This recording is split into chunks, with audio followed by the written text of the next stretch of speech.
નમસ્કાર વિદ્યાર્થી મિત્રો, શ્રી BBNPB હિરપરા કન્યા વિદ્યાલયમાં ઈ લર્નિંગ પદ્ધતિમાં આપણું હાર્દિક સ્વાગત છે. આપણે ફરી પાછા આજે એ જ વિષયમાં એ જ ટોપિક સાથે મળીએ છીએ કે સંસ્કૃતમાં છંદ વિશે આગળના પીરિયડની અંદર અભ્યાસ કર્યો હતો. આજે આપણે ત્રીજો છંદ માલિની જેના વિશે અભ્યાસ કરીશું. સૌથી પહેલાં આપણે લક્ષણ સમજીએ કે ન ન મ ય યુતેય માલિની ભોગી લોકે. હવે આ છંદની અંદર કુલ અક્ષર સંખ્યા છે 15 છે. યતિ છે એ 7 અને 8 અક્ષરે આપણે જોવા મળે છે. ગણ છે એ ન ન મ ય અને ય. આપણે આગળ સમજ્યા હતા કે જો ગણ છે એને આપણે લક્ષણમાંથી શોધવો હોય તો આસાનીથી મળી શકે છે ન ન મ ય અને ય. આમ અક્ષર સંખ્યા, યતિ અને ગણ આટલું આપણે શીખી ગયા.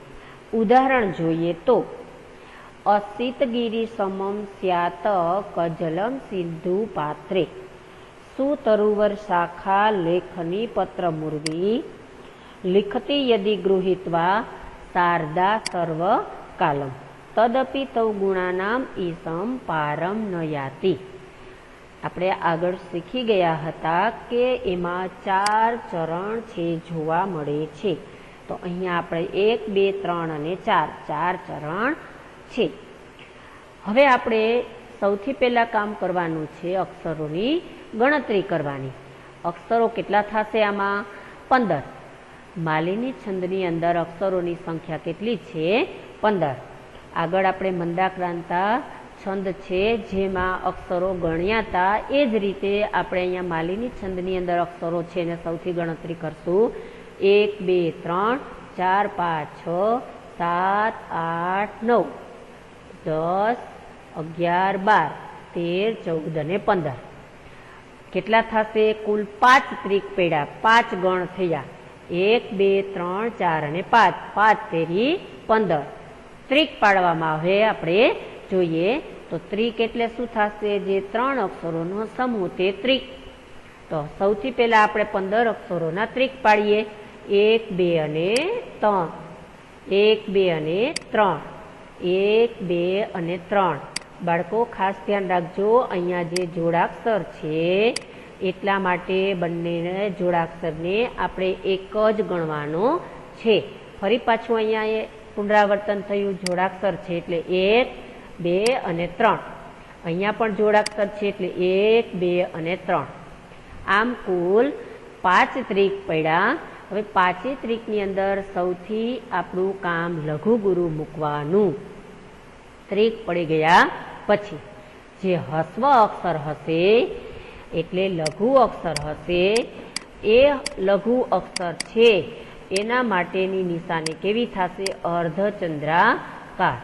જે ગુરુ અક્ષર હશે એટલે કે દીર્ઘ સ્વર હશે એના માટેની નિશાની છે એ આડી લીટી અથવા માઇનસ. અહીંયા અ, સી અને તી ત્રણેય અક્ષરો લઘુ છે એટલે ત્રણેય અક્ષરો ઉપર આપણે લઘુની નિશાની મૂકશું. બીજું છે ગીરીસ. અહીંયા પણ ત્રણેય અક્ષરો આપણે હસ્વ જોવા મળે છે એટલે ત્રણેય અક્ષરો લઘુ બનશે. હવે અહીંયા મ છે એની ઉપર અનુસ્વાર છે એટલે કે દીર્ઘ અક્ષર છે એટલે અહીંયા ગુરુ થશે. અહીંયા આપણે એક નિયમ જોડાક્ષરનો એવા શીખ્યા હતા કે જો જોડાક્ષર હોય તો એ અક્ષર પોતે આગળના અક્ષરને થડકો મારશે એટલે કે પોતે લઘુ બનશે અને આગળનો અક્ષર ગુરુ બનશે. તો અહીંયા તો લઘુ બનવો જોઈએ ને, લઘુ તો બનશે પણ પાછળનો થડકો અહીંયા લઈ ગયો એટલે ફરી પાછો એ લઘુ હતો તો કેવો બની ગયો? ગુરુ.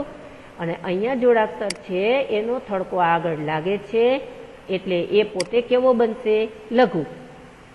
અહીંયા જે છે જ્વળ એ પણ અહીંયા શું થશે? લઘુ.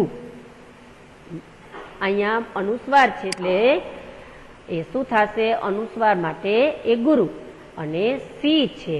અહીંયા જોડાક્ષરનો થડકો લાગશે એટલે અહીંયા એ બને કેવો બનશે? એ ગુરુ. અને આ અક્ષર પોતે કેવો બની જશે? લઘુ. પા છે એ દીર્ઘ છે એટલે ગુરુ, અને ત્રે છે એ પણ દીર્ઘ હોવાથી ગુરુ. હવે આ થઈ ગયા પછી હવે આપણે બધા જ ત્રિક ઉપર એક એક ગણ મૂકવાના છે. કયા ગણ? આ ન ગણ છે એને અહીંયા મૂકવાનો, બીજો ન ગણ છે એને બીજા ત્રિકમાં મૂકવાનો, ત્રીજો મ ગણ છે એને ત્રીજા ત્રિકમાં મૂકવાનો, ચોથો ય છે એને ચોથા ત્રિકમાં મૂકવાનો, અને પાંચમો ય છે એને પાંચમા ત્રિકમાં મૂકવાનું. આટલું કાર્ય છે એ આપણા છંદની અંદર ખૂબ જ અગત્યનું કાર્ય છે. આટલું આપણે થઈ જાય એટલે આપણે પૂરેપૂરો 1 માર્ક છે એ મળી જાય. હવે આ જ જે કર્યું એ જ જે પદ્ધતિ છે એ જ સિસ્ટમ છે એ નીચેના 3 ચરણની અંદર કરવાની છે. પરંતુ એ નીચેના 3 ચરણમાં ત્રિક પાડ્યા પછી લઘુગુરુ મૂકવાના, પણ ગણ મૂકવાના નહીં. વિદ્યાર્થી મિત્રો, આપણે આ જે ઉદાહરણ સમજ્યા, હવે આપણે એ જ ઉદાહરણની સમજૂતી છે એ આપણે સમજીએ. હવે આગળનું મંદાક્રાંતા ઉદાહરણમાં છંદમાં જે આપણે સમજૂતી શીખ્યા હતા કઈ રીતે લખવી, એવી જ રીતે અહીંયા પણ શીખીએ કે ઉપરિક્ત ઉદાહરણમાં, એટલે કે આપણે જે ઉદાહરણ માલીની છંદમાં શીખીએ છીએ તેમાં કુલ 4 ચરણ છે એ આપણે જોયા હતા. એ દરેક ચરણની અંદર આપણે અક્ષરોની સંખ્યા ગણી તો કેટલી આવેલી હતી? 15. આ 15 અક્ષરોના આપણે શું પાડેલા હતા? 5 ત્રિક છે એ પણ પાડ્યા હતા.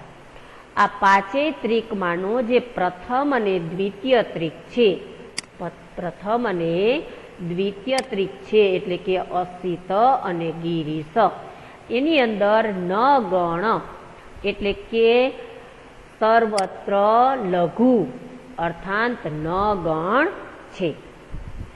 તૃતીય ત્રિક છે એની અંદર મ, સ્યા, ત અને અહીંયા ક છે. જો ત અને ક છે જોડાક્ષર હતા, સ્યા છે જોડાક્ષર હતા, એટલે 1, 2 અને 3 અક્ષર હતા. એ બધા જ કેવા જોવા મળેલા હતા? ગુરુ અર્થાંત મ ગણ હતો. જ્યારે ચતુર્થ અને પંચમ ત્રિક છે એ છેલ્લા 2 ત્રિક હતા. એ છેલ્લા 2 ત્રિકની અંદર જે આ અક્ષરો છે એ બધા જ કેવા હતા? ની અંદર આદિ લઘુ એટલે કે પહેલો લઘુ અર્થાત ય ગણ હતો. એટલે ય માતા પ્રથમ લઘુ અને અંતિમ 2 અક્ષર ગુરુ. આ બધું આપણે શેમાં જોવા મળેલું હતું? એ આ ઉદાહરણમાં. આ ઉદાહરણ એટલે પ્રસ્તુત ઉદાહરણ એટલે માલીની છંદ. વિદ્યાર્થી મિત્રો, તમને આ છંદ છે એ ખૂબ જ સરળતાથી અને રમત સાથે શીખવાની મજા આવી હશે. આપણે આગળનો છંદ છે તોટક, ચોથો છંદ, એના વિશે આપણે પણ સમજૂતી છે પ્રાપ્ત કરીએ. તો ચોથો છંદ છે તોટકમ. લક્ષણ જોઈએ તો વદ તોટકમ અબ્ધિ સકારયુતમ. આ તોટક છંદની અંદર કુલ 12 અક્ષરો છે. આગળ આપણે માલીની છંદની અંદર શીખાતા કેટલા અક્ષર? 15 અક્ષર. તો અહીંયા તોટકમાં કેટલા છે? 12. હવે આગળના જે પહેલા 2 છંદની અંદર યતિ છે એ અક્ષરો એ આપણે જોવા મળતી હતી, જ્યારે અહીંયા યતિ છે એ આપણે ચરણાંતે. હવે બાળકોએ સમજી લઈએ કે ચરણાંતે એટલે શું થશે? જે ચરણ છે એના અંતે. આ જે ચરણ છે એના અંતે એટલે શું થશે? ચરણાંતે. ગણ છે સ, લ, ગ, મ અર્થાત સ, લ, ગ અને મ. ઉદાહરણ છે તમારી સામે, ખૂબ જ સરળ અને ગાયન કરી શકાય તેવું ઉદાહરણ છે અધરમ, મધુરમ, વદનમ, મધુરમ. આગળના છંદની અંદર જે રીતે આપણે અક્ષરો ગણ્યા, તો અહીંયા પણ આપણે પહેલું કામ શું કરશું? અક્ષરોનું ગણવાનું કે 1, 2, 3, 4, 5, 6, 7, 8, 9, 10, 11, 12. આ 12 અક્ષરો અહીંયા આપણે જોવા મળેલા છે. શેમાં? તોટક છંદમાં. હવે આ અક્ષરો ગણી લીધા પછી આપણે બીજું કામ શું કરવાનું છે? ત્રિક પાડવાનું. ત્રિક ક્યારે પડશે? 3 અક્ષરો પછી. તો 1, 2, 3 એટલે એક ત્રિક. 3, 4, 5, 6 અહીંયા બીજો ત્રિક. પછી 7, 8, 9 અહીંયા ત્રીજો ત્રિક. અને 10, 11, 12 અહીંયા શું થશે? ચોથો ત્રિક. અક્ષરો ગણ્યા, આપણે ત્રિક પાડ્યા. હવે કામ શું કરવાનું? આપણે લઘુગુરુ મૂકવાનું.